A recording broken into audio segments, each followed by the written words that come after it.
एका घराचे 3 दरुजे तिच्या पायाचा प्रताप आहे, तिच्या पायाचा प्रताप आहे.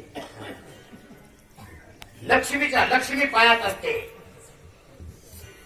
देवाचे असतात ते चरण. देवाच्या चरणात किती ताकद आहे तुम्हाला सांगू आहे का?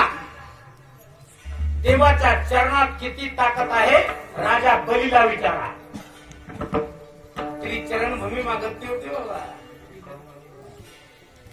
रसा तळा नेला बळी राहिली पारळी ब्रह्मा. देवाच्या चरणात किती ताकद आहे लक्ष्मीला विचारा. सचिनो देवाच्या चरणात किती ताकद आहे. भीमा आणि चंद्रभागा तुझ्या चरणीच्या रंगावर. देवाच्या चरणात किती ताकद आहे अहिल्याला विचारा. विश्वामित्राचा यज्ञ सिद्धीला जात नव्हता. राक्षस विध्वंस करत होते. राहिले यज्ञ मोडीले कीर्तन राहिले ब्राह्मण दैत्याभिने. विश्वामित्राला अशी माहिती मिळाली ब्रह्मांडाचा मालक अयोध्येमध्ये अवतीर्ण झालेला आहे. कौशल्य चंद्रसर्गाच्या पोटी 7 पुऱ्यापैकी एक पुरी. अयोध्या, मथुरा, माया, काशी, कांची, अवंतिका पुरी, द्वारावती चैव सप्तता मोक्षदायिका. पहिली पुरी अयोध्या. यज्ञाचं रक्षण करण्यासाठी राम लक्ष्मणाला घेऊन चालले. अरण्यातून जाताना पहिल्यांदा त्राटिकेचा उद्धार केला. नंतर घोसाळा आश्रम दिसला.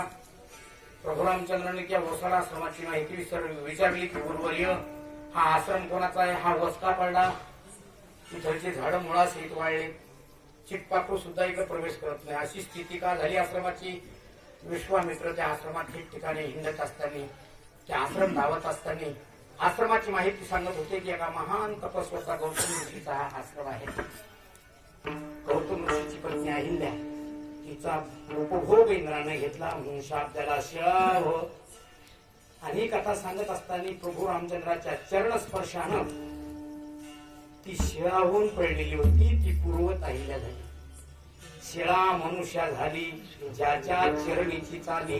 कोहा न करी काही कारे लिनवाना पायी. 10,000 वर्षाच्या नंतर उद्धार झाला. शिळा होता दुसरे प्रमाणे शिळा होती मनुष्या झाली. थोर किरणी बागवानली लंका दहन केली हनुमंत काशाने.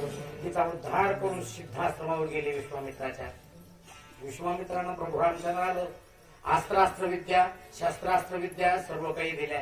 एक दिवस सकाळी बसला असताना मिथिलेवरून कुंकुम तिलकित केलेली पत्रिका एक दूत घेऊन आला. ती सीतेच्या स्वयंवराची पत्रिका होती. विश्वामित्राच्या हातात दिली. तिच्यावर कुंकू असल्यामुळे प्रथम वंदिली भाडी